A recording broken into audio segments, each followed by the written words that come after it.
우리의 호흡기를 기준으로 생각했을 때 가장 적절한 실내 온도는 20도에서 22도 정도를 유지해 주시면 되고, 습도는 40%에서 60도 사이를 유지해 주시는 것이 좋습니다. 건조한 상태가 되면 여러 가지 호흡기 질환이나 증상들이 발생할 수 있기 때문에 적절한 습도를 유지해 주는 게 굉장히 중요해요. 자, 그러면 가습기의 종류별로 어떤 특징이 있는지 한번 볼게요. 일단 초음파 가습기의 장점은 뛰어난 가습력이 있습니다. 그리고 다양한 제품들이 있어서 다양한 곳에서 사용하기가 좋아요. 사용하기 간편하다는 장점이 있고요. 하지만 단점으로는 세균의 위험으로부터 자유롭지 못하기 때문에 자주 세척해줘야 되고 수돗물을 써야 됩니다. 자주 세척을 할 수 있는 곳에서 사용하는 게 제일 좋겠고요. 그리고 사무실이나 차 안같이 작은 부피의 가습기가 필요한 경우에 사용하면 좋을 것 같습니다. 초음파 가습기에 자외선 소독기가 달린 제품들은요, 장점은 일반적인 초음파 가습기와 비슷할 것 같아요. 그런데 거기다가 자외선 소독을 계속 하고 있기 때문에 세균 걱정이 없다라는 장점이 있을 것 같습니다. 그래서 세척도 일반적인 초음파 가습기보다는 조금 덜 해도 될 것 같아요. 그런 면에서 보면 단점은 딱히 있지는 않은 것 같네요. 아이들이 있는 집에서 사용하기도 적합한 것 같습니다.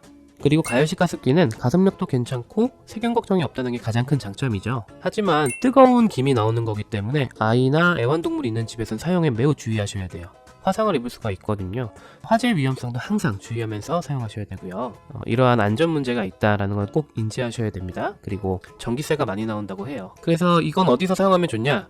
아이의 손에 닿지 않는, 스팀까지 손에 닿으면 안 돼요. 그래서 그렇게 보관이 가능한 꽤 넓은 집이거나 공간이 나오는 집에선 사용하면 좋을 것 같고, 따뜻한 바람이 나오기 때문에 방의 온도를 조금 올려줘요. 그래서 우풍이 좀 드는 집에서는 사용하면 괜찮을 것 같아요. 복합식의 경우는 초음파식에서 세균 걱정을 덜어준다는 장점이 있어요. 그리고 가열식보다 안전하다는 장점이 있거든요. 그래서 가열식과 초음파식의 단점을 서로 보완해줘서 장점까지 합쳐진 제품이라고 할 수가 있는데, 아이방에서 쓰기는 적합한 것 같아요. 다만 아이에게 정말 안전하게 가습기를 사용하고 싶다라고 생각이 드시면 제품마다 몇 도까지 온도를 올리는지 꼭 확인을 하셔야 정말 살균이 된 물이 분무되는 건지 제대로 확인하실 수가 있습니다.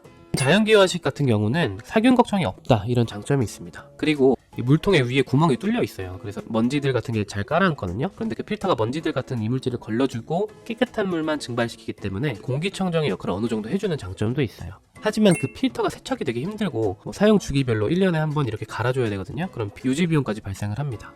그리고 자연기화식 가습기가 보통 조금 비싸요. 그런 단점이 있고, 그리고 가습 능력이 떨어져서 습도가 확 떨어졌을 때, 예를 들면 환기를 자주 시키는 환경에서는 다시 습도를 올려주기가 시간이 너무 오래 걸립니다. 하지만 이런 살균이나 공기청정 능력이 있기 때문에 아기방에 사용하기가 적합하다고 생각이 드는데, 특히 침실은 밤에 환기를 안 시키잖아요. 그래서 습도가 확 떨어질 일이 없기 때문에 자연기화식 가습기를 아이 침실에서 쓰면 참 좋은 것 같아요. 그리고 필터 세척을 덜 귀찮아하시는 분이 사용하셔야 됩니다.